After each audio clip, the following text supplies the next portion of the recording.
Hey everybody, Tyler here, and I'm going to show you the most frustrating game in the world. Actually, it's called Menko. It's a Japanese game, and they may look actually familiar for some people that, were kids in the early to mid 90s. It's these little things. They have a lot of different sizes and shapes, but if you've heard of Pogs before, it's kind of similar to Pogs. And actually, Pogs probably more than likely either originated from this or there's a Hawaiian game that's kind of similar. And for those that don't know what Pogs are, Pogs you stack up these like collector. Pogs were usually in between these two sizes. Like it wasn't quite this small, it wasn't quite this big. And they were kind of collector's items. I actually have a freaking huge booklet from when I was a kid, just filled with Pogs. And you have like your little cardboard Pogs, and you'd have your metal slammers that you'd slam, and like whoever's Pog was face up or whatever, you get those Pogs kind of thing. This is a kind of similar game, except way more frustrating because you don't have a slammer. So this game's been around since like the Edo period, and you can kind of tell because of the designs that some of these Pogs have. You have like this weird, I don't even know what you call that guy. What is that? Toyama? Oh. Toyama no Kin-san. No, Toyama-san. And then you have this bad boy, which I actually didn't know how to read that, and then I realized who it was, and now I do know how to read it. I believe it's Jiraiya. So like those Naruto fans out there, the guy sitting on the frog or whatever, he's actually a pretty historical, well, kind of fictional historical character. There's a lot of famous people written on a lot of these, like Ishikawa, Nantoka, some sumo dude, another dude. Ishikawa, don't know who you are, don't you are. But anyways, basically it's like the same kind of principle.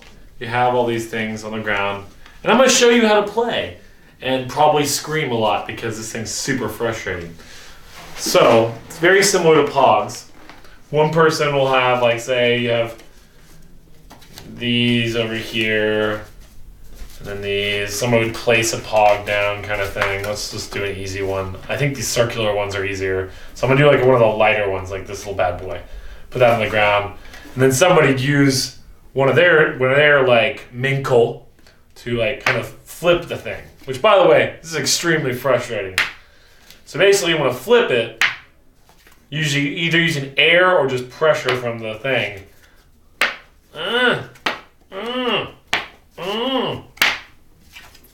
And the goal is to like take turns and try and flip them.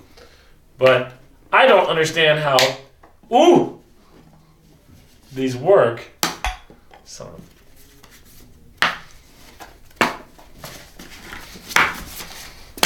yes! I just had to throw enough of them at it. Because basically, I don't really understand the point system on the back. Because there's also these like points with dice. So it seems to be a little bit more complicated than your standard like Pogs. But yeah, this is just another one of those games that I had no idea even existed in Japan. It turns out like one of my favorite games growing up as a kid was pretty much probably taken from this game. And you can buy these pretty much at any dollar store or like a souvenir shop. They'll have them. They're really cheap. They're like probably like $1 or something like that. And yeah, so Menko, traditional Pogs, basically traditional Japanese Pogs. And I don't know. I still gotta say, even though I like the whole Japanese history behind a lot of these like little characters, the reason what made Pogs so cool wasn't the playing of the game.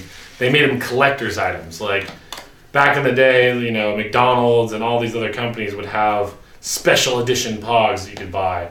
And that's probably why that was such a big fad in the 90s. And like apparently some people still play this. I would want to burn these into little pieces because it's extremely frustrating. Because you basically just have to launch them at the thing like so and hope to. But anyways, this has been my introduction of Menko, Japanese Pogs. If you like this video, be sure to like, comment, and subscribe. And I will see you guys next time.